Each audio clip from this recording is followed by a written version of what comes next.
Welcome, ladies and gentlemen, to the Vinny Eastwood Show, broadcasting live from the fabulously fluoridated capital of Auckland, New Zealand, the island-chained nation in the sunny slave South Pacific.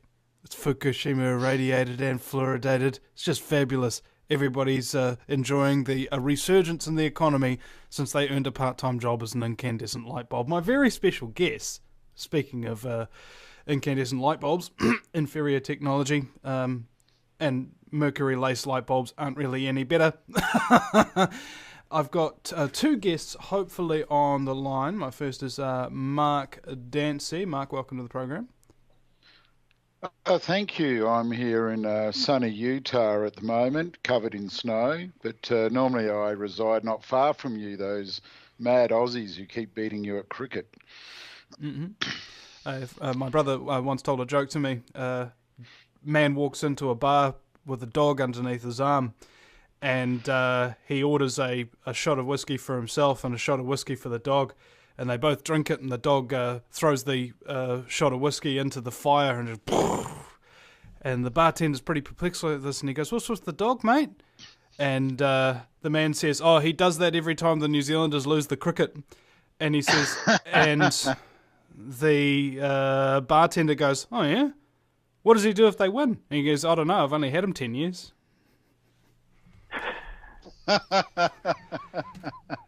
And I believe... Okay, there, mate. Anyway, better introduce Sterling. Yes. He's in South America, I think, or somewhere. Yeah, South America, where all the cocaine is.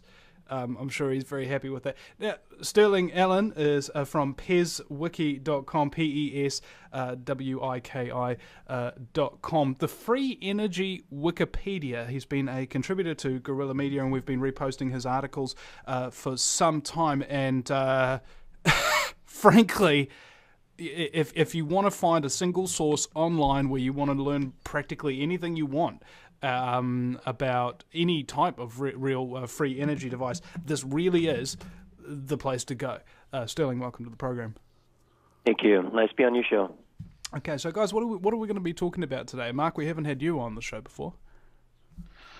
Well, I'm sort of the skeptic that a lot of the stuff that Sterling covers, I travel around the world and try and figure out what really is real and what isn't real. So I test the claims, and I work for a company where we're investigating and creating new energy devices ourselves, but a lot of my time is actually traveling saying, hey, if your car really runs on water or you've got a magnetic motor, whether they really actually have got that. Oh, just hang on, that's my phone. Keep going, I'll kill the phone. I forgot about that. Well, in fact, this is the most important part of the free energy community is debunking those people who are frauds.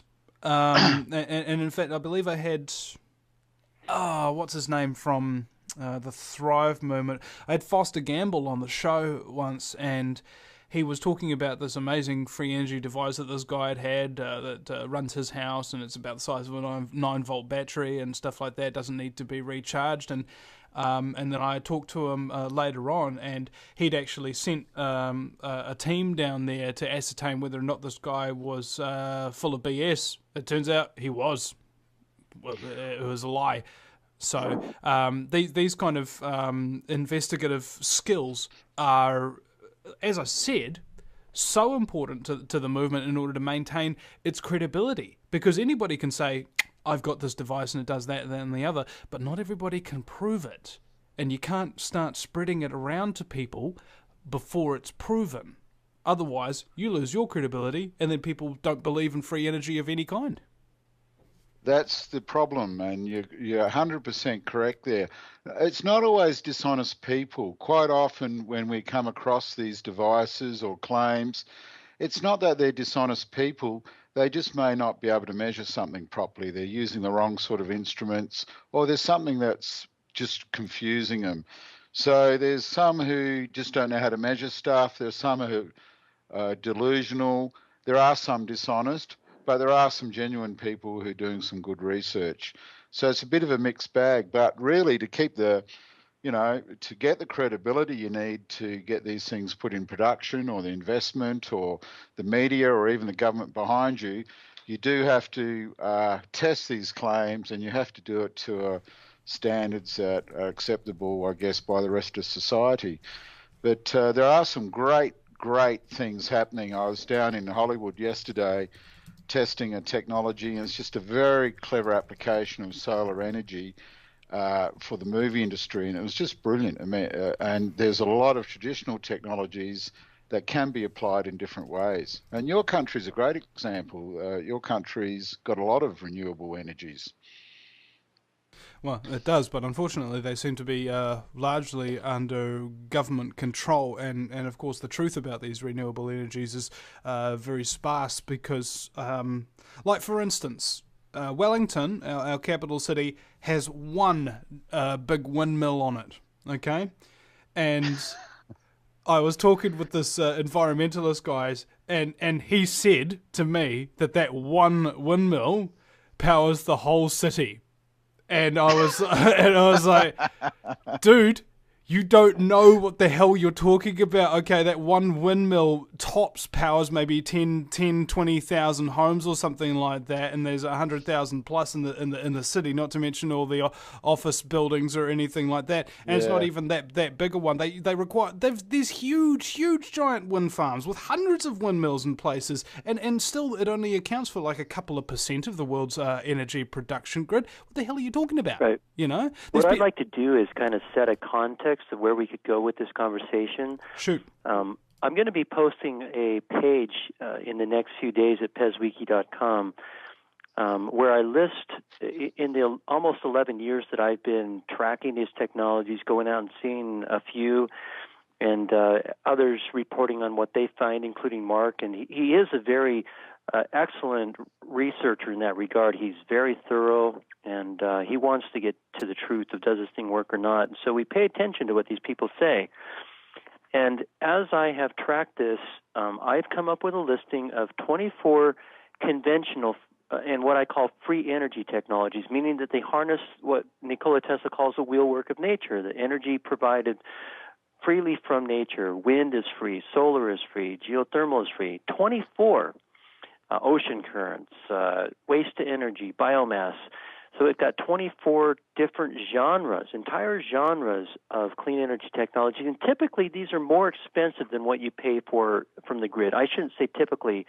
As a rule, the only time you get cheaper is if somebody's thrown something away and you found it in the garbage, okay? That's the only time you're going to get cheap energy of the conventional free energy sort. On the unconventional side, the exotic free energy technologies, there are also 24 genres that I have tracked that where there are claims to working technologies. Now, whether or not every one of these genres actually pans out is yet to be seen. Well, yes, Sterling. No, you're wrong there. Most of them have been debunked. Seriously, some are worthwhile pursuing. But you show me one magnetic motor that's running, that you've claimed is running, one PAP engine, one free running hydrogen engine self-running, one water-powered car. We've both been down the track. You've put a lot of work into this. A lot of other people put a lot of work in validating it. I remember the New Zealand water-powered motorbike. That one comes to mind immediately. But it's great to say that there's 24 genres and it's yet to be seen. Well, in a lot of cases, it has been seen. The jury's not out, it's finished, it's debunked, it doesn't work. And you really have to be honest about these things. Otherwise... That's where we fundamentally disagree. Mark comes on the scene and he judges things guilty until proven innocent. Judges, I come on the scene with instruments, and I judge things innocent until proven guilty, which in my opinion is the American way. And I consider Mark Dansie to be almost a devil in this industry because of his attitude is so negative. He almost derails things just by his attitude of going in, and the inventors don't want to talk to him, so he doesn't get a good test. Excuse me? I see more inventors than you, mate. I did 46 flights last year, 26 internationals.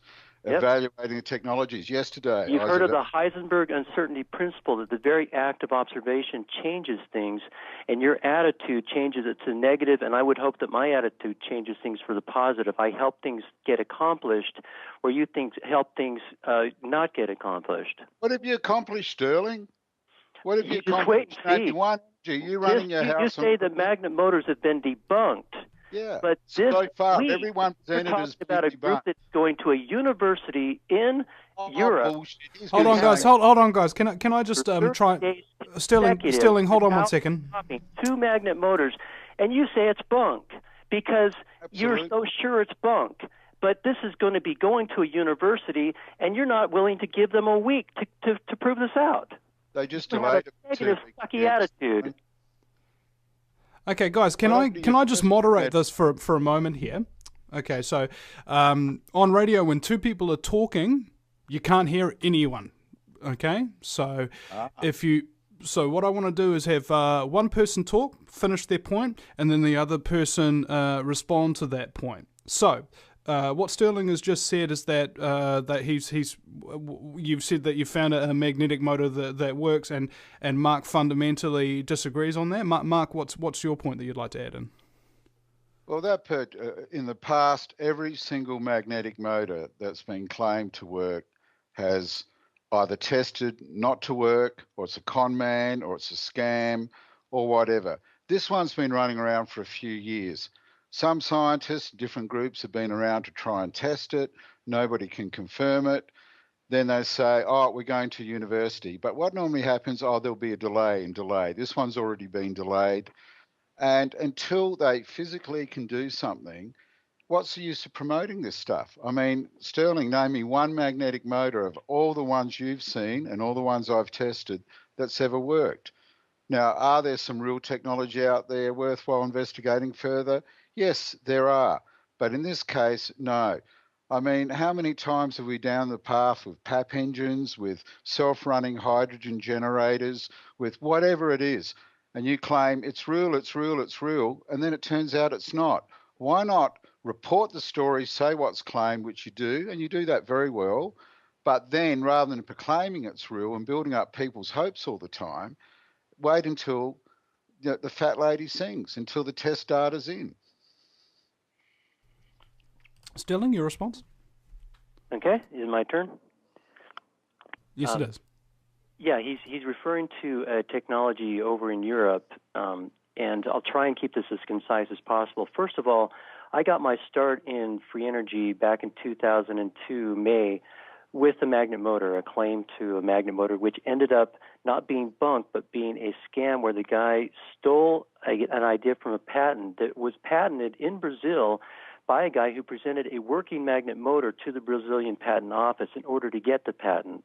He took the design, didn't give credit to the inventor, and was taking people's money for a device that he never delivered, and ended up, he's now in jail. Mike Brady, of the Parendev fame, and I own the domain name parendev.com because we were going to go into business with this guy, helping him expand this thing internationally. In 2002, I grabbed that domain name with his permission, and have now that forwards to our Pez Wiki coverage, where we say this guy is in jail for defrauding people, but it's based on a Brazilian patent. We give you a link to the patent, and we tell you don't try and contact his inventor. He doesn't want to be contacted.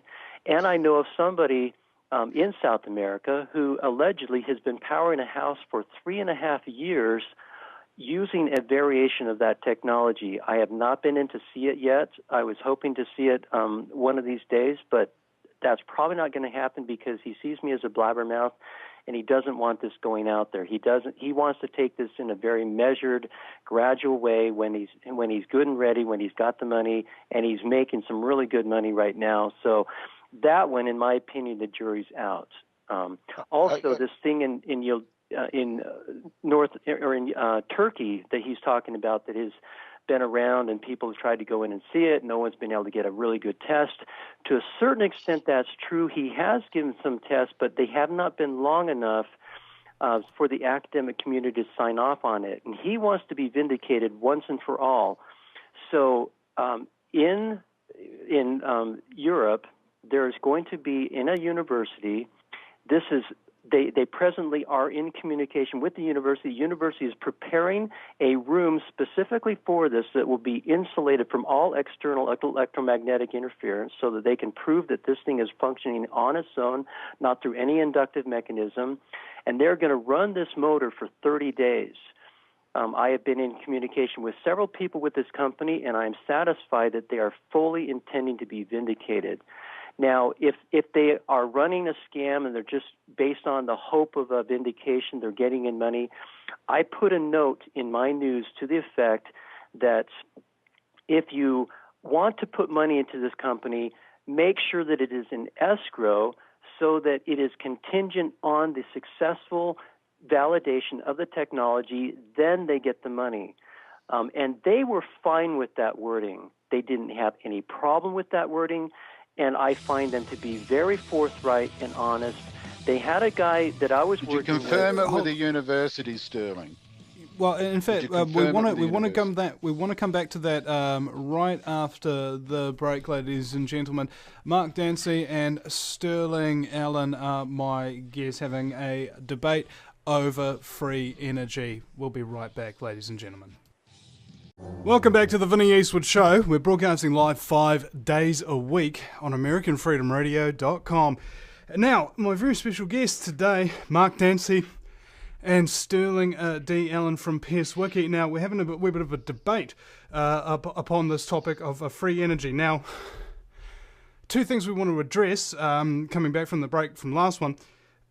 Firstly, Mark has a question to Sterling regarding the university where he says that tests are going on with this piece of technology. And then after he's asked and answered that question, I have a question about patents and what the parameters are from them. All right, so Mark, go ahead, ask your question. I've got just two questions, and you can take your time, Sterling. One is, which university is doing this? It's all being kept secret and cloak and dagger. That's not normally the way universities work. And my second question is, in all the years you've been claiming free running energy devices, how many do you use in your everyday life for powering your house and car, or are you paying for electricity and buying gasoline just like the rest of us? They're my two questions. Sure. First question is, how do I know the name of the university in Europe? No, I don't. They say that, and why would the university want to keep that confidential? Because we're dealing with an industry that has been poo-pooing the idea of a magnet motor for basically forever. And anyone who steps out and says that these things are real is basically committing academic suicide. And they don't want to do that until they have enough evidence that this thing, is not going to go bad. And so they basically are holding the cards tight to their chest until something, smells good. And then, when the results come out that it doesn't work as claimed, I would imagine at that point, once they've got all the information and they can write a full report and they can put their name behind the report for good or for bad, then they go public with it. That's Sterling, my understanding of how this goes. Sterling, could I add on to that? Have you known or documented any cases where university research programs have perhaps been shut down, shut up, or sabotaged, or something of that nature when testing or corroborating devices of this nature? Yeah, that happens all the time. And could you just name a couple of quick examples? On the Smart Scarecrow show, this last Monday night, there was a guy on with Gary Hendershot talking about a situation he had where he was at a university doing some interesting research, and they basically, there may be more to the story than what he's saying, but from his vantage point, he felt like they kicked him off campus. They at first were supporting him. They were allowing him to use the lab facilities. He was getting some really interesting results. And he basically found himself self-ostracized and kicked out off the campus because of the controversial nature of those results. It was actually because of occupational health and safety he got kicked off. He wasn't complying. Yeah, and that's the claim that they used. That was the argument that they used. That was a ruse to cover, and they always have some kind of good excuse. Well, what kind of if it was occupational health and safety, what were the dangers? What were the concerns that they raised, and was there any evidence for those claims? Go ahead, Mark. Well, I'd have to update myself. I wasn't listening Monday, but I remember the case. There were a lot of concerns. There was concerns he wasn't a faculty member or member of staff, that they didn't have insurance to cover that situation. The procedures he was using were considered dangerous by some. He'd breached a few, not deliberately, but he'd breached a few rules as far as methodologies and safety. Having worked at a university myself for years, I could actually see those concerns. You've got what they call a duty of due care, not only for protection of people from themselves, but protection of other staff and students, especially when you're in a public facility. And they did offer him some courtesies as far as using some equipment in the lab, but there was no way it was related to the technology. And the claims of the technology, I mean, what he's claiming, there wasn't much there, really. It's nothing there. And if there was, he could have continued with it in a private lab or with private funding or with other people assisting him, and it never came to anything. And quite often you get these stories of this suppression or, I work with some great institutions. I work with a great team of PhD scientists here, engineers and that, and we never see any signs of any form of, I'm not saying it didn't happen in the past, but at the moment, governments, industry, individuals, everybody, they want solutions. They want the energy crisis solved. They want pollution and environment improved. They're actually very, very supportive to it. But more importantly, they want the truth. And every time I've seen examples of claimed suppression or MIBs or interference, it's normally when they have to put up or shut up. And it's, the day before, I was visited and threatened. Okay. I'm not saying it's never happened, but in a lot of cases, you really do have to look at both sides of the story. Now, in the conspiracy world, this is also the case. Many people will claim that their shows are hacked by the NSA or whatever, when it's actually the host or the network's own incompetence that's to blame. So again, running through the absolute documented facts, this happened,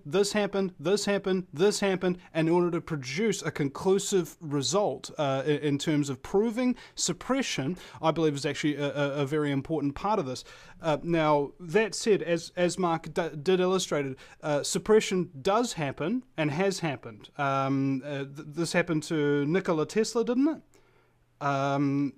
This happened to, I think, Cameron Pogue. He created the Pogue carburetor, allegedly got 200 miles per gallon using vaporizing fuel instead of direct fuel injection as we have today.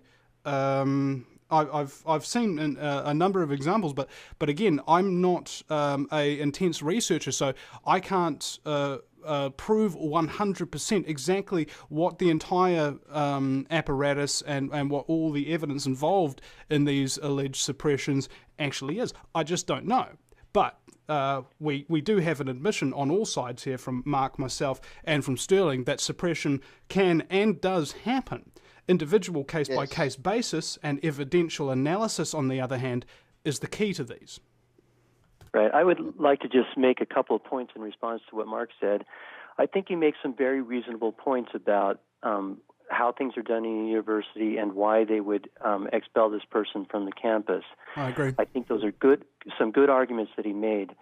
And to a certain extent, I would relent that in this case, it was not a case of quote-unquote suppression. It was a case of a impedance mismatch, a guy who was trying to do cutting-edge technology research, and the university didn't appreciate the way he was doing it for good reasons.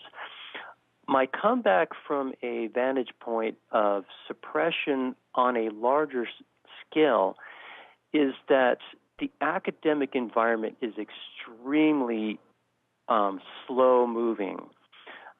This not invented here syndrome is so difficult to work through that's why a lot of the best inventions through time have come from garage inventors. For example, a really excellent technology, the jet turbine, was not invented by Boeing. It wasn't invented by some jet manufacturer. It was invented in a garage, and the guy he was broke, and finally somebody came and gave him some money, gave him a chance. He said, if you can get this thing to run for 20 minutes, we'll help you out. And he crossed his finger, and luckily his prototype was able to last 20 minutes, and the rest is history. This was a garage technology. And so historically what has happened, there's a principle that new wine cannot be put into old bottles. Academia represents old bottles. New wine represents the new breakthrough ideas. And that's why I am on the lookout outside the box, because historically it's been that way. And even though, yes, we run across a lot of bogus things, a lot of scams, a lot of people who are well-meaning but just don't have what they claim to have, like Mark says very well, that does happen. The reason I keep looking and the reason I keep hoping and the reason that I believe first is because historically that has been where the winners come from. And I want to help the winner be a winner by identifying and supporting him rather than suppressing him. Okay, now and Sterling, even if that suppression... Sterling, if we could also address Mark's second point, do you currently use anything of a free energy device type nature to power your home or your know about it, and everyone would have one. We're not there yet, and it's to my chagrin that I thought 11 years ago when I first started into this that we were a few months away from having these things available in the marketplace. And it always seems like they're really close, but there's a lot of factors as to why we don't have those, and I don't know that we necessarily need to go into these now because I want to give Mark time to talk and whatnot. But no, I don't have anything in my house that's powered by quote-unquote exotic free energy technology. Okay. But I am very hopeful that we will very soon. There's some very promising technologies that Mark would agree are promising. Cold fusion, for example, is making some great strides, which is not recognized by mainstream academia yet. Now, Sterling, I wanted to jump and offer a question to both of you, and it's about patenting. What are the requirements for actually obtaining a patent? Does your device have to work, or is it simply an intellectual concept, an idea that you're patenting so nobody else can copy or replicate that specific idea or form of technology? And if so, does that mean that the patent then is owned by the patent office and other people can't use it? I mean, what's the parameters here? I'd like to address that to Mark first, if that's possible. Well, it's how you word a patent. If you say, I've got something that creates free energy as perpetual motion, you'd probably have to get up and prove it to them. They're not silly people. However, when it comes to devices such as we mentioned, hydrogen devices and magnetic motors, they're normally worded in such a way that, yes, and the water is converted to hydrogen and then inputted into an engine. People where patents have been awarded, that later on they say, oh, look, I've got a patent, it's a free energy device. It's not normally worded in a way that they're claiming free energy. They're just claiming part of the process. The second part of it is, depending where the laws change quite a bit over the years, but normally you don't have to produce a working gizmo in front of them unless you're making a very exotic claim. If you're making a very exotic claim, then you would actually have to produce, I suggest, more evidence, scientific evidence, or something to support your claim. So it's a little bit tricky, and it's all to do with the devil's in the detail and how you word these things. But there are a lot of patents, like there's one recently claimed on a PAP engine or noble gas engine. The guy's been claiming, I've got a patent for 2 or 3 years. A lot of people who claim patents have a patent application in pending. It doesn't mean the patent's granted. And it could be 2, 3, 4 years sometimes, people saying, I've got a patent. But it turns out they've got a claim in, and then in the end it gets rejected or they have to go back and rewrite it. So, yeah, I don't know if that answers your question, but just because a patent exists doesn't mean that what is claimed in the patent actually can happen and it is an academic exercise. Okay. Okay, well, that's actually kind of the response that I wanted. You know, just because somebody has a patent doesn't mean that it's guaranteed that whatever the patent is for, in fact, actually works. And again, referring back to what I mentioned earlier about individual case-by-case basis, proving this, that, and the other. It's all very well for people to make claims, but you need to have the evidence to back up said claims. So, Sterling, do you have a response or perhaps a differing opinion? Yeah, first I would say that I would pretty much agree that my understanding of the patent process is as Mark described it. The only thing I would add to that is that historically the patent office has been, I would argue, parasitical or antagonistic against certain technologies that are actually legitimate and have working devices behind them. For example, cold fusion technologies, if it even mentions the word cold fusion or any derivative thereof, they actually have a policy, and this has been exposed and documented. They had a policy to not award a patent just because of that, and that, in my opinion, is criminal and is totally contrary to the purpose of the patent office. It's totally political, has nothing to do with science, and that has gone on. I think that's being reformed to a certain extent, but it has been a problem in the past. Now, I also heard claims that the US Patent Office was indeed taking US patents from the patent holders and selling them to China out from underneath them. And I haven't researched into whether or not that claim is 100% correct. And I'd like either of you to address that when we come back about whether or not there is any foreseen or potential corruption within the patent office itself and their methodologies of approval or disapproval of patent applications. Mark Dansie and Sterling Allan from the Free Energy Wikipedia are my guests. You're listening to The Vinnie Eastwood Show on AmericanFreedomRadio.com. We'll be right back. You listen to The Vinnie Eastwood Show. It's the final segment here of the first hour. My very special guests, Mark Dansie and Sterling Allan, having a debate over free energy devices and the Patent Office, which is what I wanted to address in this last segment here that we have. And we've got the two guys over for the next hour, and I was thinking we might want to take some callers. But so, is the Patent Office, and I want some real examples here, has the Patent Office ever colluded with, I know, big oil or any type of things in order to suppress, sell out, or and otherwise impede the creation of new technologies? And it doesn't have to be a free energy device. It could be anything. Any examples you can think of, gentlemen? Mark first. Well, I'm not sure about a lot of the things you said. In America, for instance, and they have done this in the past, and it wasn't to suppress, but they have got the ability that if there's a new patent application in, that if it's in the interest of national security, like it may be a process or a key component that somebody could use to build a bomb, in the interest of national defence, they can actually suppress a technology.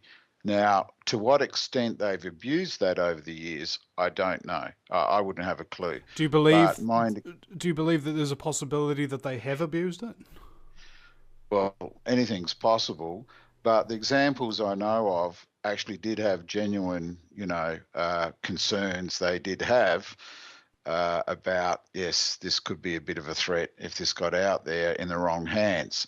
But you really don't know. It's behind closed doors, a lot of this stuff. It has happened. To what extent, I don't know. As far as selling the secrets out to China, I can't quite figure that one out. But anything's possible. I mean, I watch movies here and you think, oh, wow, did that really happen? But they have got the ability to do that in the interest of national defence. It has happened. To what extent, I haven't got a clue. Mm-hmm. Sterling? Yeah, I was just disrupted because I'm here in Brazil and somebody just rang the door to the gate, and I'm not sure what to do here because I'm on the radio and somebody wants to come in. Well, if you want to run down and quickly answer the gate, just put the phone down, and when you come back, just let us know that you're back so we can address the question to you. You know the question we're asking too about whether or not there is the possibility for suppression under national security for the Patents Office. Now that's in terms of the United States. Now I define the word security to mean tyranny, essentially. So if you know the old saying from the founding fathers, you know, those who sacrifice their liberty for security wind up losing both and deserve neither. So when something's classified under national security, it seems to me that they're classifying it so that they can keep the national tyranny going. Well, but that's just a broad brushstroke, you know. It's a fair enough comment. I mean, it's a fair enough comment. I mean, the media. My observations of the media here compared to the freedoms we have in Australia and New Zealand, it's chalk and cheese. It's great. Yeah. One thing I wanted to touch on a bit later is why everybody's looking for and Sterling does a great job, by the way. I even threw some bucks his way recently to help him keep going, is he does a great job hunting out all of these exotic and weird and wonderful technologies. I guess where we disagree is in the conclusion, is it real or not? And that's where we go hammer and tong, as you can see, that we disagree, is that he might declare it's real. I say, show me the data. When the data's in, then start claiming it's real. And the reason I'm like that is sometimes some of these unscrupulous people, the snake oil salesmen, come into this field of free energy because they find easy targets, you know. Poor people who should know better go and invest in something because they want to be part of the next big thing. So that's where we disagree. I'm more of show me the data, but by all means report on it, report the claims, but just make sure before you proclaim it's real, go and check out and put the other side of the story. So that's our fundamental difference. Otherwise, we're both on the same quest. Okay, Sterling, you back, are you? Yeah. All right. So somebody bringing me my breakfast for tomorrow. Oh, you've got to love that breakfast. Okay, would you be able to elaborate onto your concerns maybe about the Patent Office? And I made the point just while you were away that I define the word security to mean tyranny. So when the old saying, those who have the want to sacrifice their liberty for security, you know, lose both and deserve neither. So when something's classified under national security, it's simply to ensure that the nation has tyranny? I would tend to agree that in many cases that is the operative principle, that it's tyranny that's being protected, not national security of the United States as it used to protect freedom. But I would also agree with Mark that there are certainly some cases where there is a genuine national security prerogative that they have. But the instances that I know of don't fit into that classification. And if you were to ask me to list some examples, we do have a page on our website. We used to own the domain name, I think we still do, energysuppression.com / our PezWiki page, where we've got, you know, some 30, 40 different cases that are some of the instances that have happened or alleged to have happened over time, including some patent issues that we're talking about. And there's links to the patent, national security documentation, and all that kind of stuff. So you can, get more information there. Mm. Okay, seems in some cases irrational insecurity rather than national security. Now, what Mark said earlier, he used a term which is synonymous with fraud. He used the term snake oil. And you know who that reminds me of? Big Bill Rockefeller. He was the Primarch of the... no kidding. He was the Primarch of the Rockefeller family. He was the person who actually amassed their fortune. And you can look up his history. He literally was a travelling snake oil salesman. Except, with one exception... Yeah, I agree with that. He didn't just go into individual towns by himself, scam the town and move off with all their money. He actually hired a legion of con men to con huge amounts of areas at a time and move on. This is how he amassed so much wealth. Then he decided that in order to secure said wealth, he would put it into oil, and in order to I think it was under US Standard Oil. It might have been after his time. His forebears carried on. They had this process called sweating, where they would lower their prices artificially through Rockefeller Standard Oil in order to beat out the competition and destroy them. It was kind of like, you're either going to sell us your business now and we're going to have a monopoly, or we're going to artificially lower our prices below yours so that you're going to lose all your money and then we'll buy you out anyway, right? And the I wonder... competition at that time was electric vehicles. A lot of the cars back then were electric. Indeed, I heard that some of they were much more popular than the other cars, which were smoky and loud and and kind of scary or whatever. Actually, what you're talking about there, actually, they apply in the retail industry in some countries and so-called free capitalist world, where a massive retailer will give somebody a huge contract buying their product. And it's subject to being paid after it's sold, and they'll put it in a warehouse for 2 years. And so this poor company's got no income, so they say, oh, we'll buy you out now, you're in trouble. It's because they're holding all their stock, bought all their stock and not selling it. So they've got no income. There's all sorts of tricks. So back when Rockefeller did it, he was doing it then, but nothing's changed today. Big companies, big capitalists, they all do similar things today. Would it say that they were some of the progenitors of this type of methodology of suppression and that kind of thing, or has this been going on since the beginning of business? Well, here's an interesting twist that I'd like to throw in the mix here. That one of the ways that they're suppressing technology is by having inventors come up with decoy technologies that are bogus or fraudulent to play the field and to waste our time. Poison the well? Got to that? Just conjecture. Just a guess. But just throwing it out as a possibility to consider. Well, I think that is always... within this industry sorry, go ahead, Mark.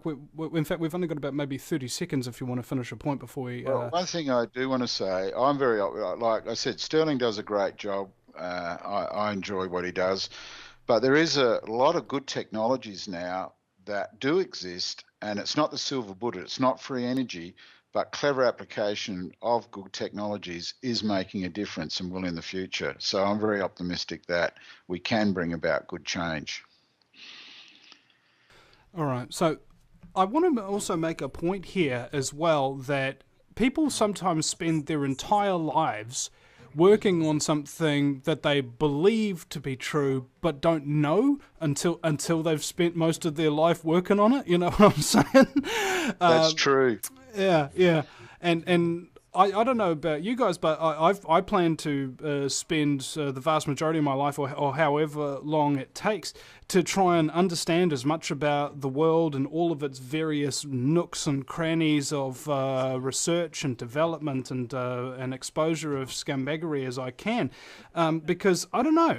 It's not necessarily that I personally need some kind of gratification for all the truth to come out. It's just personally I want to find out what really is true, just for my own peace of mind.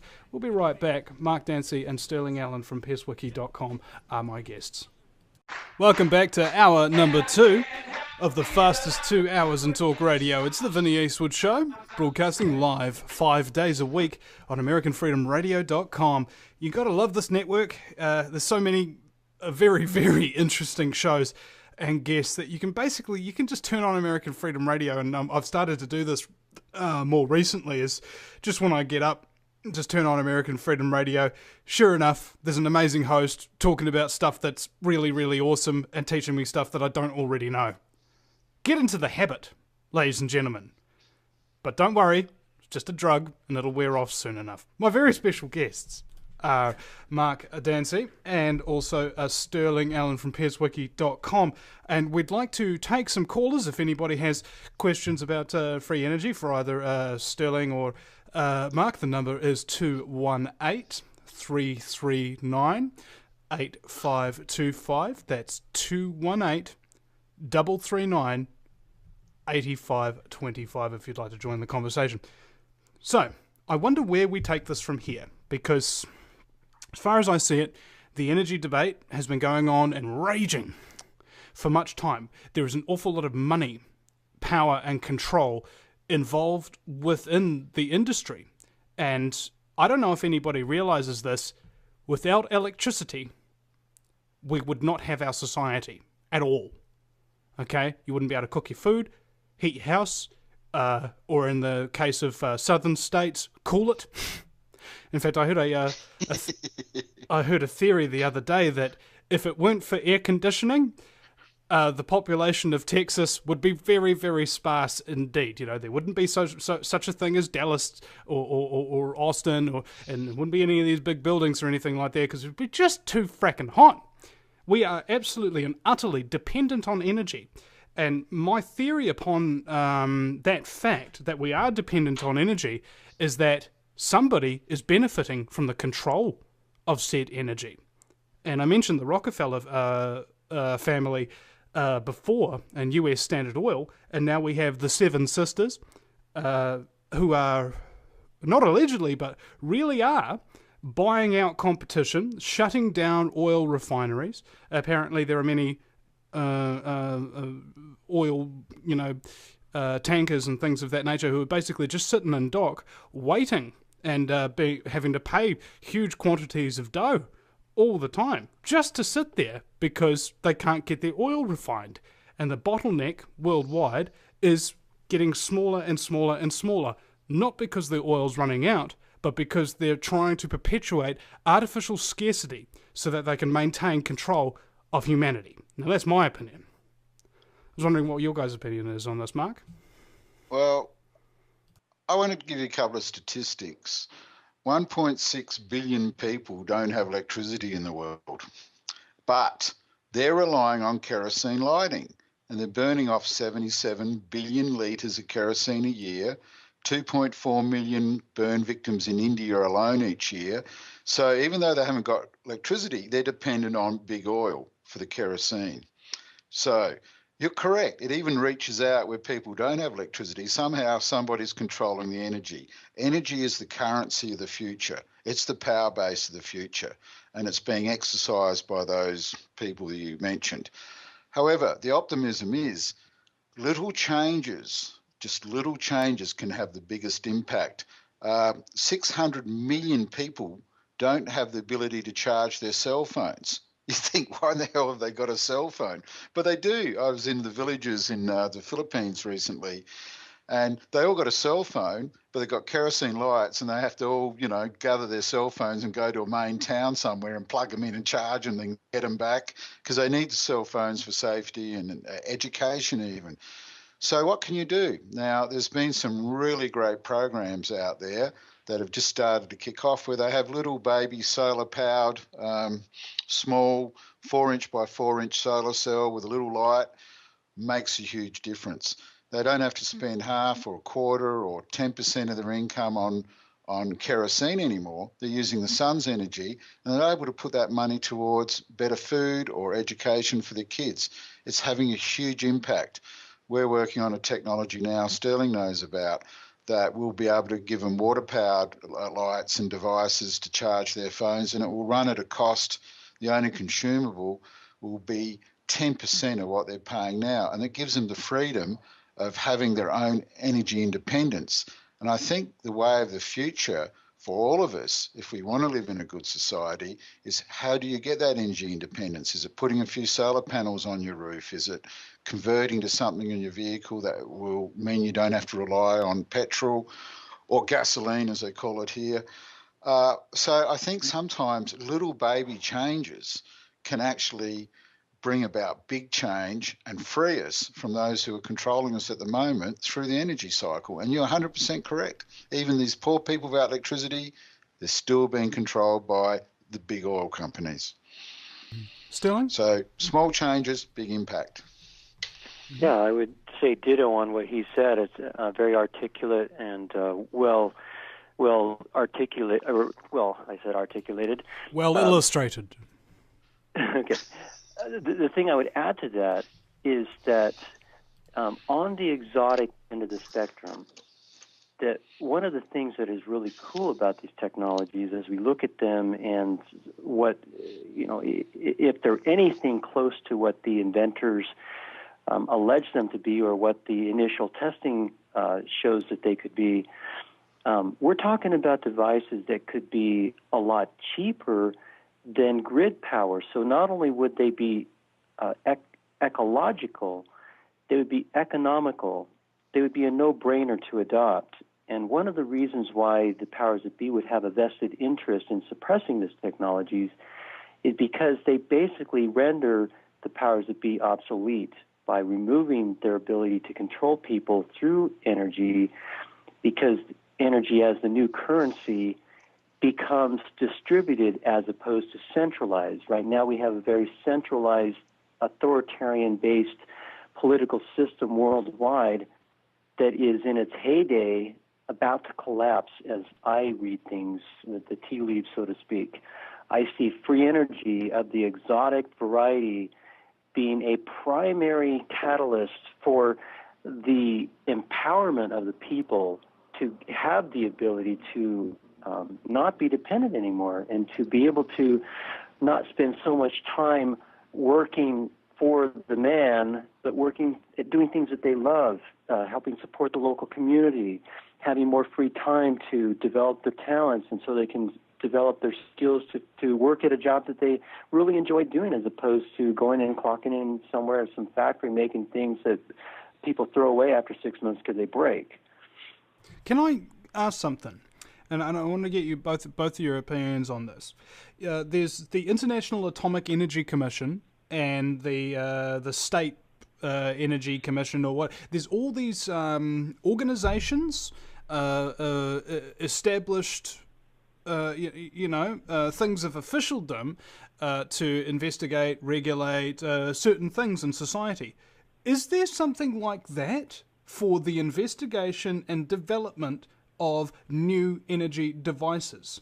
Because as far as I know, there's the people who are taking individual responsibility in order to make those things happen are people like you, Sterling, are people like Foster Gamble from the Thrive movement. I haven't heard of any element of officialdom that actually takes this seriously and really is funding research and things of that nature. I don't know if they exist. Yeah, I was going to refer to Mark has really been pushing hard to establish such a body. I formed last 2008 or 2005 an organization called the New Energy Congress, whose purpose was to help vet these technologies. In many regards, it kind of fizzled with a little bit of back burner activity, some consulting type of activity. But what we need is revitalization of that function so that we can police ourselves. We don't need to have the government step in and do this. I have a saying on our website: he who is one step ahead is a genius. He who is two steps ahead is a crackpot. And when I was mentioning that to an Estonian audience one time, somebody in the audience quipped, "He who is one step behind is the government." They're the last place you look for cutting-edge, leading, entrepreneurial type of spirit, and that's what free energy is all about. So the best you're going to get from them is suppression. Of course, that's not good. So you're not going to look to the governments to be leading and providing oversight on something like this. It's going to have to come from the private sector, and that's what we're trying to accomplish. And Mark Dansie's actually been phenomenal in making recommendations that we're in process of trying to implement. It's going to take some time because we've got so much going on right now, a lot of irons in the fire, hard to implement all these great ideas that are coming out. Mark? Well, the support from government will come with establishment credibility. There's actually quite a bit of private money out there at the moment investigating these exotic technologies, but most of the people keep the research sort of underground for a variety of reasons. You're not scared of suppression, but it might be, hey, don't want to be associated with this just yet.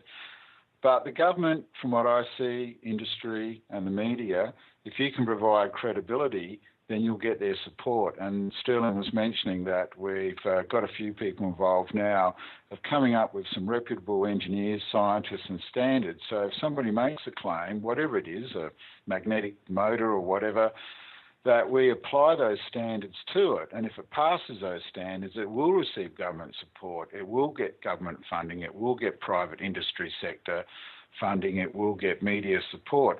However, Sterling is correct. It's not really good to look towards governments for leadership in energy or anything else. But I just want to follow on with one other point.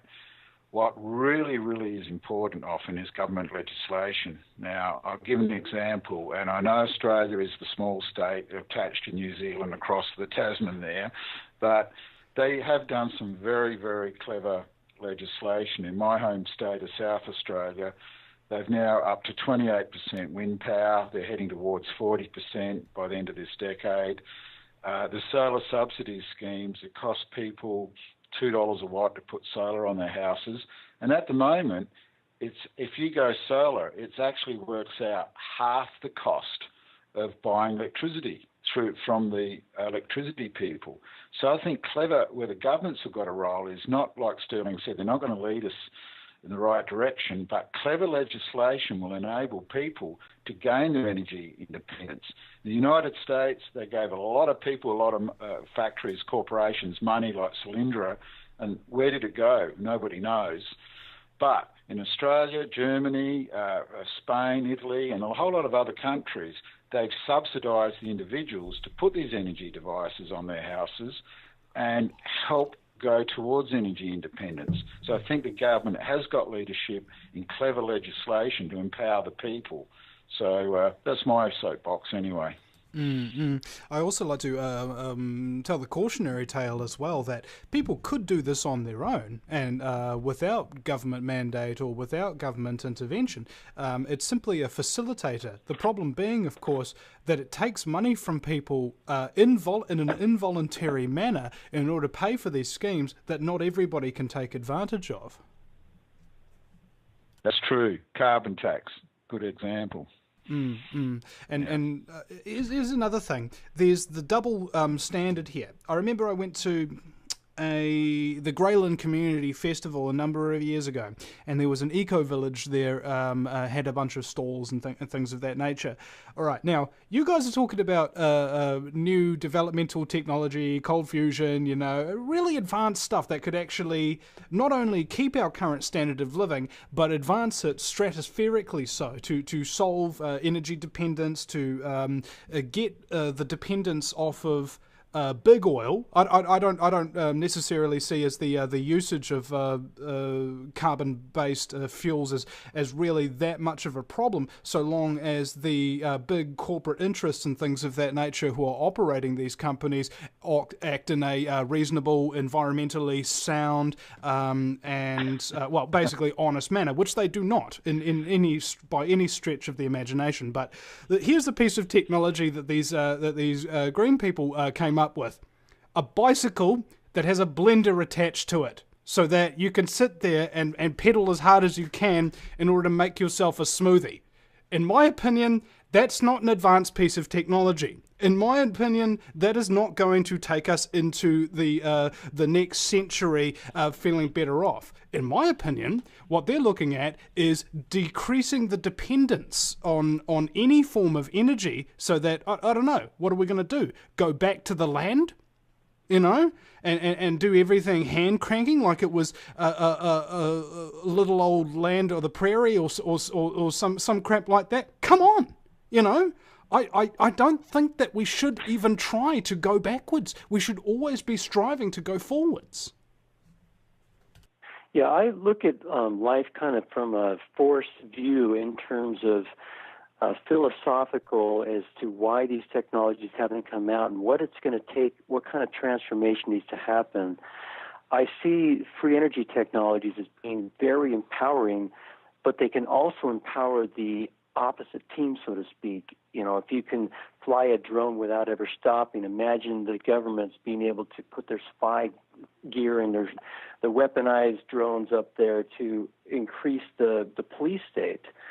And so some people would argue that until we get our act together socially and enlightenment-wise, these technologies are going to be held back not by the powers that be, but by the angels who are saying to the crew, so to speak, stay off stage, not time to come on yet, hold on, keep warming up, not quite ready yet, we need a little more enlightenment on the planet. We need a little few things to work out before you can come out on stage. That's the paradigm that seems to make sense to me as to why these things are being held back, because there are so many things that are so close. And it's just like pulling the hair out going, man, why is this not materializing to the market? Because there really are some amazing things out there. And so I really think it comes down to a evolution of society's enlightenment and their awakeness to the powers that be, and the need to basically raise up from being slaves to being empowered and not letting it's kind of like pulling back the curtain in Wizard of Oz. And hey, these guys are a bunch of sons. Why are we letting them control us? Could I interject here? Sterling, come on, get off the grass, man. There's two reasons why they'll make it viable. One, they have to work first. That's number one. The technology's actually got to work. Yeah, but you don't need to believe in the conspiracy. No, let me finish. Yeah, the second one is to be commercially viable. Now, we're doing research in the technologies, have a self-powering cell phone or if you've got self-powering devices, then you don't have to buy off the grid. You don't have to buy off the big thing. So just look at devices and that are self-powering. All right. We'll be right back, ladies and gentlemen. Mark Dansie and Sterling Allan from PeersWiki.com. 218-339-8525. Welcome back, ladies and gentlemen, to the Vinnie Eastwood Show. Broadcasting live from the U.S. Standard Oil Development Procedure Office, where we make sure that any decent technology that might free humanity and actually make us evolve as a species gets really badly suppressed, and the people who are developing said technology get their offices raided and maybe their family get decapitated as well. Welcome back. Also, my very special guests, Mark Dansie and Sterling Allan. Now, Sterling, I had a point of conjecture. You said that perhaps these technologies should not be released, maybe because humans aren't evolved enough to use it, and I'm actually of virtually the opposite persuasion to that mentality. I believe, and I've seen, that even the introduction of small bits of technology actually radically evolves the human race and its mentalities. Like, let's say, for example, just personally, I needed a new iMac, a bigger, more powerful one, because my old one just wasn't good enough anymore. When I got it, the quality of the show skyrocketed. I produced more content, more videos, things of that nature. So, in my opinion, what happens is first you introduce the technology, then you get the human evolution as a direct result, because people's priorities change when their abilities change. And technology is simply an extension of human ability. You extend human ability, you increase and hasten human evolution. The point is not to wait for human evolution to get to a certain point before you introduce technologies. I think it's the opposite way round. You introduce technologies in order to get human evolution to a certain point. And Mark had a example of Africa using these little solar kits and things like that to have lighting at night. I'd like you to reiterate what you told me over the break, Mark, if you would. Yes, what they found, they've done extensive studies in Africa where communities where they used to use kerosene lighting, apart from the health issues of people being burnt, and I think tuberculosis was 10 times more prevalent in kerosene-lit hut, where they've introduced little solar-powered lights that charge up during the day, charges up some little batteries. They've actually saved a lot of money, up to 20 or 30% of their income, by not having to buy kerosene. And what they found, and there was no attempt to say, oh, what are you going to do with the money now? 2 years later, when they surveyed them, they found that a lot of the villages actually spent money on books and education and schooling for their children plus they had the ability to study with the solar light. It was a bit more powerful and a bit better than the kerosene light, and it brought about a huge change in those villages.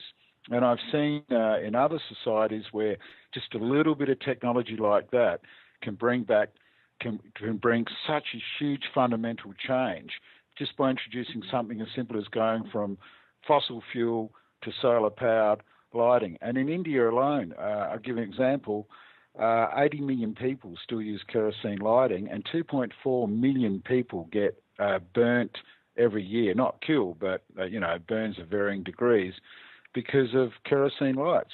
So I agree with you. Give them a little something, and then mankind tends to evolve. If they've got the tool, they tend to find more uses for the tool, and it advances their knowledge and their society. So I'm with you 100% on that. We don't have to wait for everybody to tree hug. Now let's also qualify this. That's what happens when you introduce a small technological development. There's a lot of flow-on effects. What happens if you introduce an enormous technological development? Like, what if instead of giving these people just one solar panel with one solar light, what if you were capable of introducing, say, rocket ship travel or something like that to people in Africa? How about that? If they could all of a sudden travel the stars, could you imagine that would be dangerous, or would it just be a simple exponential benefit? This is just purely theoretical, of course. Sterling? Look at the internet. If you want to see what happened, just for Sterling, you want to see what a big technological change, look at what the internet's done, how it's empowered mankind, the invention, it's created social media, everything else. Look, in 20 years, 2 decades, I was at the start of the internet revolution. I managed one of the first internet companies in Australia. And to see the revolution of how it changed our daily lives, just how we're communicating now, it's empowered people, it's made media more accountable. There is one technological change, very minor you might think, but what a huge impact it's had in 2 decades, and how man's evolved, I think, to the better since the internet's been introduced. But I think it's a double-edged sword as well, because today we are completely dependent on the internet, and were it to go away or something like that, survival would actually be in jeopardy. Vast amounts of businesses and things like that. Now, that's worst-case scenario. Let's say when technology fails, and I believe that mentality has its place, but I also believe that mentality is dangerous and prevents development. Sterling? Yeah. Anyway, Sterling, you better talk, Sterling. I've been talking. I really love the points you guys are making, and I think they're phenomenal. And the thing I would add to what you're saying is that from a forest point of view, the development. My undergraduate and graduate degrees were in microbiology, bioelectrochemistry. So I've studied the for example, I took an entire course on cell development of an embryo from fetus to the fully developed. I mean, from the sperm and the egg to the fully developed fetus, and all the different steps that this thing goes through. It was just phenomenal, and how one thing triggers the next thing. And growth is incremental. If you try and do things too fast, then it's like trying to help the chick get out of the egg. It actually is not beneficial to go too fast. And that may be one of the reasons why some of these more exotic technologies that could provide the kind of cheap, 24/7, readily available, reliable power source maybe is a step that society's not ready for yet. There may be something more incremental, such as what Mark's talking about, this flashlight that he's working on introducing, would be that kind of incremental baby step type of modality. It was the powers that be, so to speak, the CIA and whatnot, introduced the internet as a way to control people, and yet it's kind of backfired to some regard. As to how much sorry, Sterling. Sorry, I got to challenge you. Where did the CIA introduce the internet? I was there at the birth of the internet. It was actually developed by academics at universities and gradually spread across the academic community. It wasn't introduced by the CIA to control people. Come on. Well, you don't have all the inside track of, who I do, actually. that. So is there a person that we can point to who invented the internet? Let me ask you this question, just so the audience knows where you're coming from. Do you believe in a global conspiracy that is overseeing and trying to establish a new world order? Who, me? Yeah. No. See, you don't have that worldview, and so the audience knows where you're coming from. You don't get it. Hang on, I travel the world. I've got friends in many countries. In November, I did 6 countries, 4 states. Do you think travel those the world. on I see September 11th? conspiracies. Hold on a second. Let Mark finish, please, Sterling. Okay. I see conspiracies in certain industries and in fact some corrupt governments, but I don't think anybody could put a mechanism together successfully without anybody really knowing about it that controlled everything and everything. It's simply not true. You go and chase some of these conspiracy theories down, and there's just no evidence there to support them. There's a lot of speculation, there's a lot of allegations, and in some cases there are some bad practices in business and in government, but no, not globally. And when you say the internet, actually there was a guy in England, he was featured on the Olympic opening ceremony in London as called the father of the internet. But it really started from people doing little emails between campuses, and the internet was actually rampant through universities before it even went public. And I was part of the birth of the internet. Not me personally, I was involved in the management of early internet companies, and it really did come from a collaborative effort from academics. The third World Wide Web Conference was held in Australia at our university, and it was a collaborative effort to improve education, science and research. And then suddenly everybody cottoned on and says, hey, this would be cool for the rest of society. And it just evolved virtually by itself. Now, as we were saying before, government's usually the ones that are a step behind. Do you think that it's possible that the inventors would invent the internet and then the government, being one step behind, would see it as an opportunity to surveil the population's habits and form profiles on people?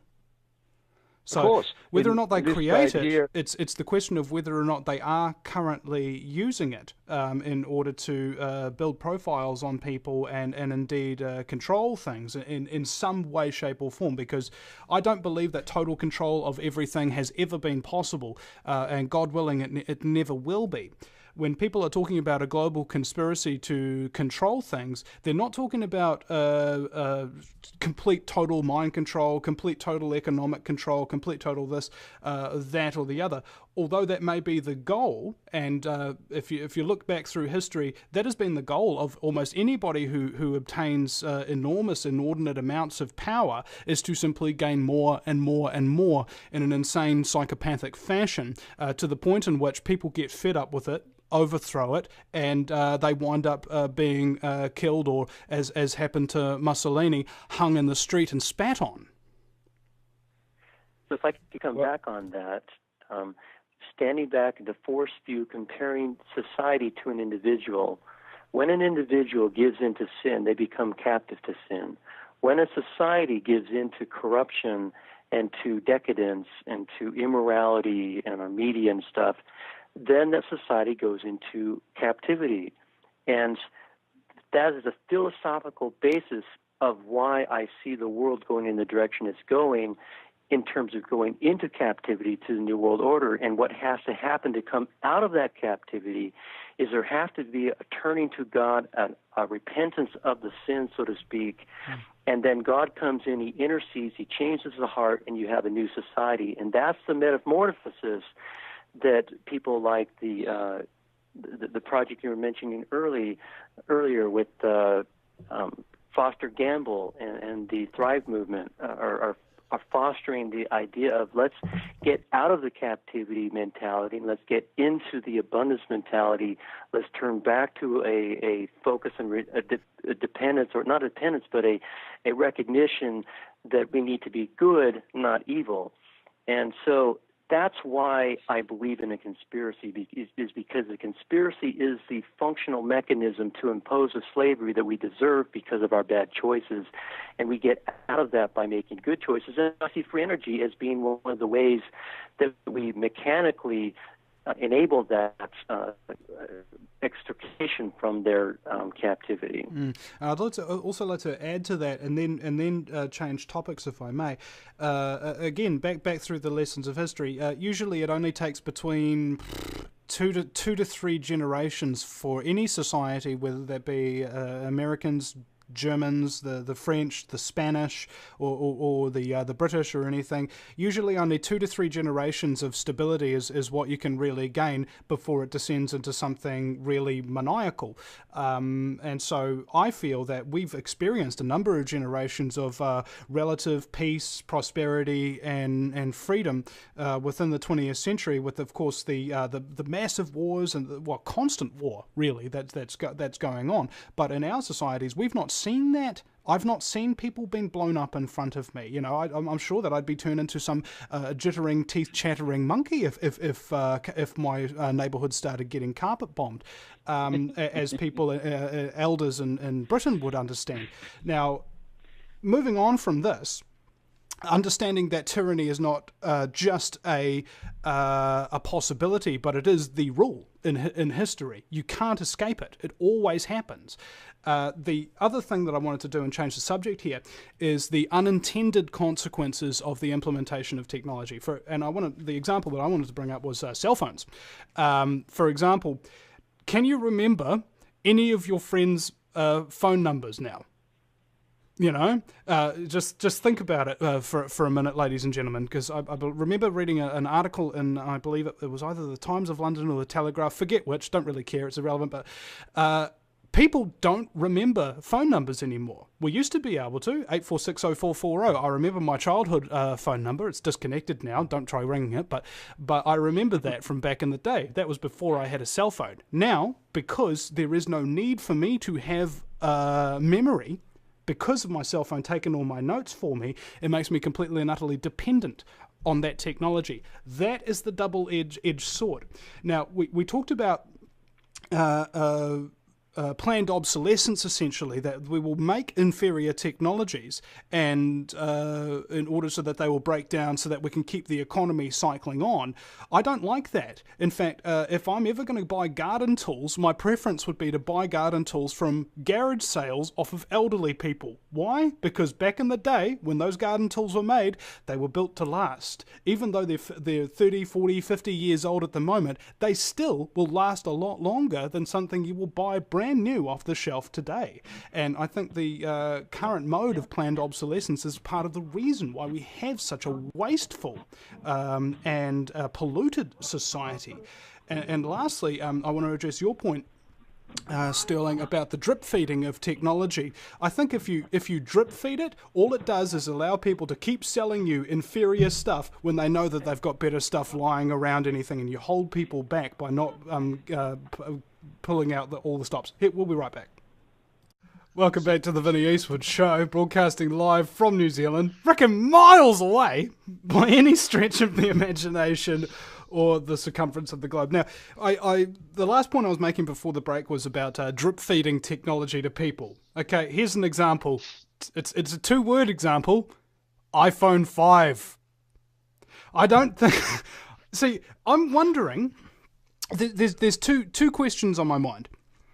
Are they purposely drip feeding the technology to us so that they can keep selling us a product with one tiny little thing that's better, one tiny little thing that's better, one tiny little thing that's better?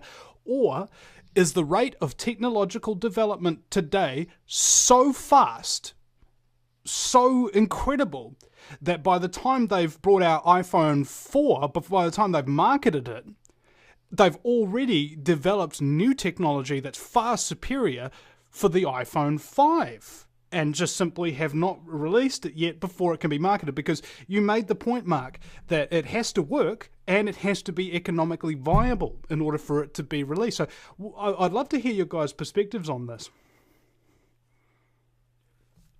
I think you're right on both fronts. I think it's like Microsoft was the master of this. Just keep drip feeding you changes, or even making what you're using redundant. You have to get the latest, or else you're going to miss out. So I think you're correct with that. Just drip feed it, because it's an incredible marketing toy. But also in some cases, you have to be careful. I'll give you an example. today I read in the news that the new Dreamliner, the Boeing jet, is now grounded around the world because their little batteries catch on fire. Their little lithium-ion batteries catch on fire. So they're grounding the whole fleet worldwide until they solve that problem. So sometimes it's, as you said, it's a commercial decision. Other times they're just not quite sure and they want to have it tested a bit further, because the worst thing we can think of, we're developing a product now that's going worldwide. The thing that drives us the most is the fear of having a recall or something's wrong. So it's fear and greed driving it, and that's why you're getting drip fed. It's two forces, fear and greed, which is the two basic human elements. Sterling? Yeah, I'd like to address something that has been brought up a couple of times about the internet, and make a point about a lot of people in your audience. And I love the little clip you have in there about, religion destroys spirituality, doctors destroy law, etc. That was remarkable. I'd love to get that text so I can memorize it and repeat it and give you credit for it. That was really good. But in looking at the pending, probable, very highly probable collapse of civilization as they pull the carpet out from underneath the economic viability, these guys who are in control are sociopaths, and they want to destroy the planet. They're like the gunman that goes into the school and shoots up a bunch of kids, except it's the whole planet that they're playing target practice with. And these are very dark souls, and they do not have good intentions for the planet. And as you look at the pending collapse of civilization and the worst-case scenario, we're looking at basically going back to caveman days type of ability and survival where there's no infrastructure. That's the worst-case scenario, and I don't want to go there. I would love to see us get the ability to do an end run around these guys by introducing some of these technologies that ennoble the individual so we don't fall that far. And I have to look at, for example, the internet turns us into a group body, a cooperative body, and I see that as an advance forward in our development, and that our destiny is not to be individuals able to grow our own food, make our own clothes, etc. We're meant to work together. One person specializes in music and makes beautiful art pieces. Another person grows the garden. And going back to caveman days is not where we're supposed to be headed. And so my belief is that we should try and foster those things that will nourish that kind of a future, and not all hunker down and get ready for the end of the world as we know it, even though that is a probable future. My tactic is to do everything I can to prevent that probable future by introducing technologies, whether they be incremental or groundbreaking, total transformational technologies.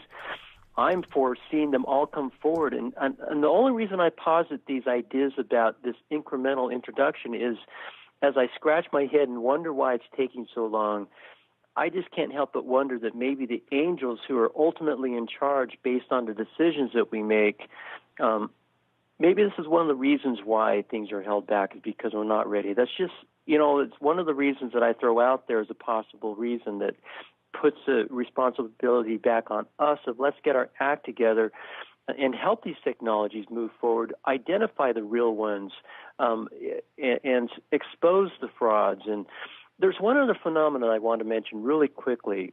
I call it the rock soup phenomenon. The scammer who came to town says, we're going to make rock soup. And everyone's like, yeah, right, that's impossible. And they said, well, humor me. And so one lady comes and she brings onions, another person brings the carrots, another person brings some potatoes, etc. Before long, they had an amazing soup that had nothing to do with rocks. And I think some of these scammers actually, whether intended or not, I don't think even intended, actually serve this rock soup phenomenon. They come up with a technology, for Mark's sake, let's say the magnet motor. maybe they come out and say, I've got this great device. And so people start thinking magnet motors, and they start tinkering, and pretty soon someone comes up with a magnet motor, or a group of people, because the idea was put out there. People started entertaining it, and they found a new phenomenon that we thought would never work. So that's something to bear in mind, even though the scammers should not be getting credit for helping things out. Sometimes indirectly and ironically, they may do just that. Kind of like how suppression actually leads to freedom sometimes. Like what I found very interesting, like right now in the United States, there's a massive debate about gun control. And again, in the historical context, every single society that has ever banned weapons of any kind, from Edward the Longshanks to Adolf Hitler and Chairman Mao, every single time that the guns have been taken off the citizens but have been retained by the government, the citizens have been enslaved or exterminated. And what's interesting... You're talking about Australia. Yeah, and there's also similar instances coming on in New Zealand as well. But the point being that in so doing, and this is happening in the United States right now, is a direct result, I believe, maybe in some cases, of this gun ban talks.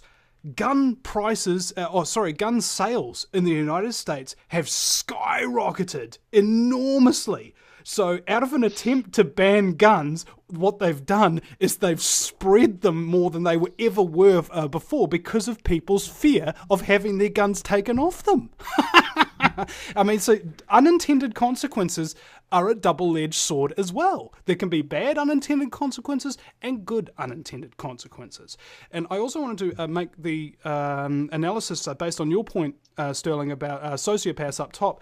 The American Medical Journal, I think back in, it was either 2002 or 2001, I believe, said that a psychopath is usually a nice, smiling, happy, friendly individual who's rather intoxicating and very inspirational when you first meet them, but doesn't have a whole lot of depth to their personality and very few long-lasting relationships out of some sort of pretext, such as a business relationship. And the three most likely places you are to find these individuals is business, media, and politics. What would you say are the three most powerful institutions that influence and control human society? Right? So it becomes very logical to me, knowing that information about psychopaths and where they go to, that our society would be run by them, pretty invariably. Now, we've come to the end of the show now, so... Mark, Dansie, have you got any final words? Probably maybe about 30 seconds to wrap up, and then we'll pass it on to Sterling, and then we're gone.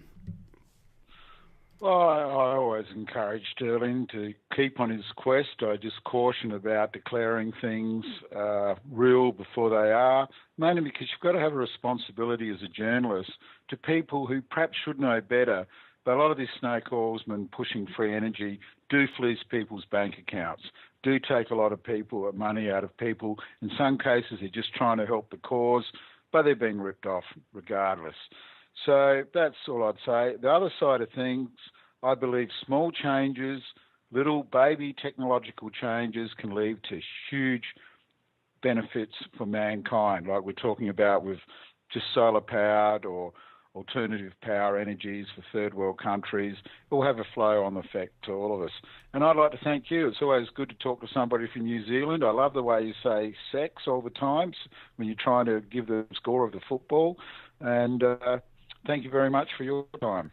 All right. Sterling, maybe 30 seconds to wrap up. Sure.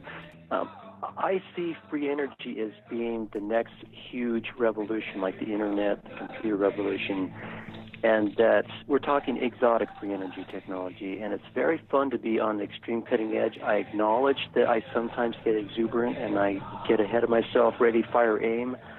I'm working on it. I'm improving, but I still err sometimes. I'm the cheerleader, and sometimes I cheer things before they're ready to be cheered. And he has a fantastic high kick, ladies and gentlemen. Thank you thank you very much, Sterling and Mark, for your time. One thing that I'd like to add into this to the end is that I fear that my limited experience in life will limit my expectations of what's possible. We'll see you again sometime, ladies and gentlemen, at the VinnieEastwoodShow.com. No matter where you live, globalism affects you. Did you know that the Vinnie Eastwood Show has more subscribers than New Zealand Herald TV and is New Zealand's most popular YouTube news channel, where warm-hearted humour and a list of awesome guests talk about crucial issues which the mainstream media ignore. A show where you, the listener, can phone up with questions, comments and suggestions of guests. Vinnie is building a hub to connect truthers with raw information they need to become active. He can help you gain further skills such as website building, producing audio and video, and creating revenue streams in your own multimedia environment. Because Vinnie supports such a wide range of people in the truth movement, he is not government or corporate backed and relies entirely on your donations. Give now, give generously, or subscribe for $10 a month for access to ad-free video archives. Just visit the VinnieEastwoodShow.com and click donate. If you take an active interest in maintaining the optimum health and well-being of yourself and your family, the New Zealand Journal of Natural Medicine is the magazine you've been waiting for. Having taken Australia and New Zealand by storm, the New Zealand Journal of Natural Medicine is now available in the UK and Europe. Visit www.nznaturalmed.co.uk or call 01626 337 531 to order your copy now.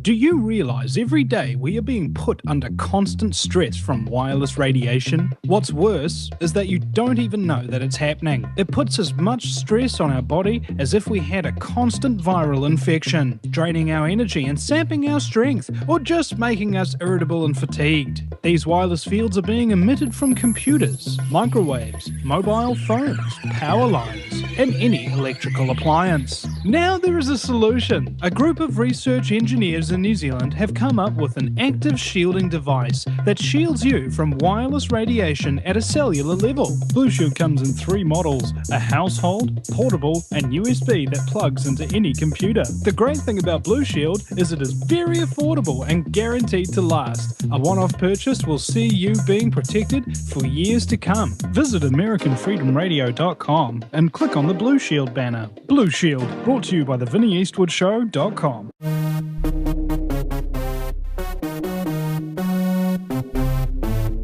Investigative skills are, as I said, so important to the movement in order to maintain its credibility. Because anybody can say, I've got this device and it does that, and the other, but not everybody can prove it.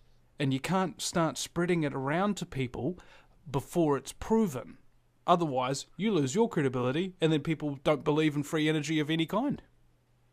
That's the problem, and you're 100% correct there. It's not always dishonest people. Quite often when we come across these devices or claims, it's not that they're dishonest people. They just may not be able to measure something properly. They're using the wrong sort of instruments, or there's something that's just confusing them. So there's some who just don't know how to measure stuff. There's some who are delusional. There are some dishonest, but there are some genuine people who are doing some good research. So it's a bit of a mixed bag, but really to keep to get the credibility you need to get these things put in production, or the investment or the media or even the government behind you, you do have to test these claims, and you have to do it to standards that are acceptable, I guess, by the rest of society. But there are some great things happening. I was down in Hollywood yesterday testing a technology, and it's just a very clever application of solar energy for the movie industry, and it was just brilliant. I mean, and there's a lot of traditional technologies that can be applied in different ways. And your country's a great example. Your country's got a lot of renewable energies. Well, it does, but unfortunately they seem to be largely under government control, and of course the truth about these renewable energies is very sparse because, like for instance, Wellington, our capital city, has one big windmill on it, okay? And I was talking with this environmentalist guys, and he said to me that one windmill powers the whole city. And I was like, dude, you don't know what the hell you're talking about. Okay, that one windmill tops powers maybe 20,000 homes or something like that, and there's 100,000 plus in the city, not to mention all the office buildings or anything like that. And it's not even that big a one. They require there's huge giant wind farms with hundreds of windmills in places, and still it only accounts for like a couple of % of the world's energy production grid. What the hell are you talking about? Right. You know, what I'd like to do is kind of set a context of where we could go with this conversation. Shoot. I'm going to be posting a page in the next few days at pezwiki.com where I list, in the almost 11 years that I've been tracking these technologies, going out and seeing a few, and others reporting on what they find, including Mark. And he is a very excellent researcher in that regard. He's very thorough, and he wants to get to the truth of does this thing work or not. So we pay attention to what these people say.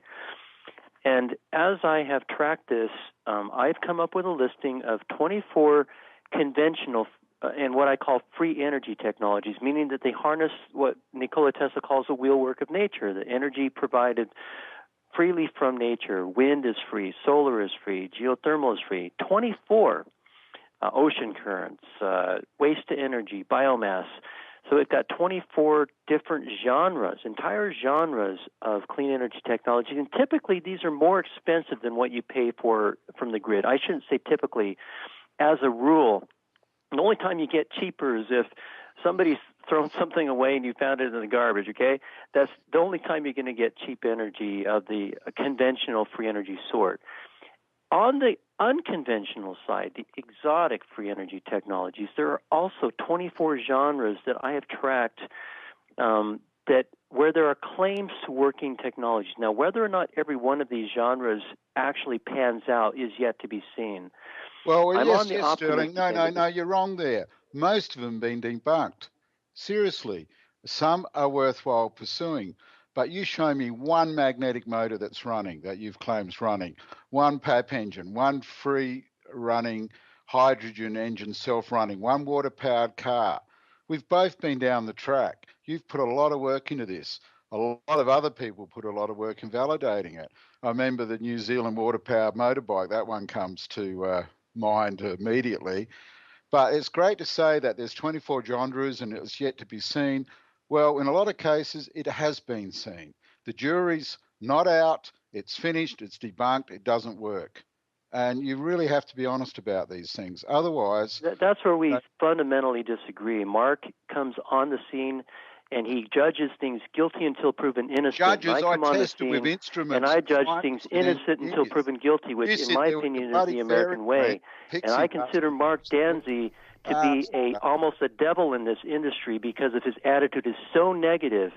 He almost derails things just by his attitude of going in, and the inventors don't want to talk to him, so he doesn't get a good test. Excuse me, I see more inventors than you, mate. I did 46 flights last year, 26 internationals, evaluating the technologies. Yesterday, you've heard of the Heisenberg uncertainty principle, that the very act of observation changes things, and your attitude changes it to negative, and I would hope that my attitude changes things for the positive. I help things get accomplished where you help things not get accomplished. What have you accomplished, Sterling?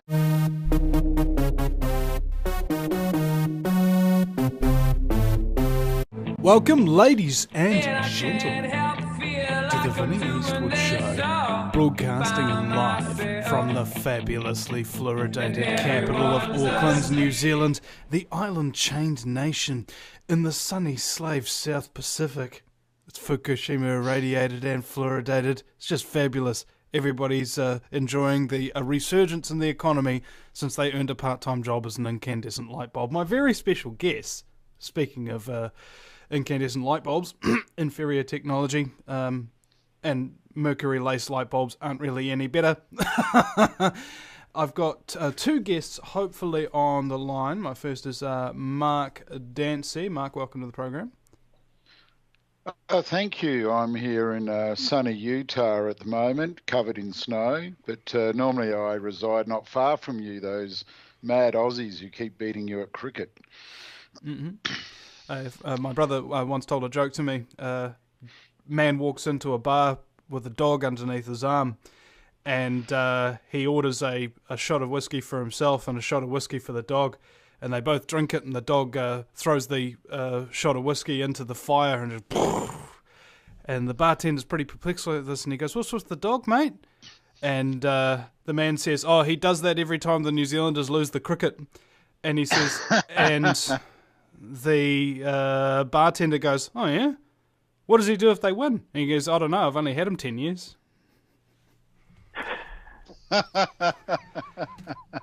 And I believe... Okay, there, mate. Anyway, better introduce Sterling. Yes. He's in South America, I think, or somewhere. Yeah, South America, where all the cocaine is.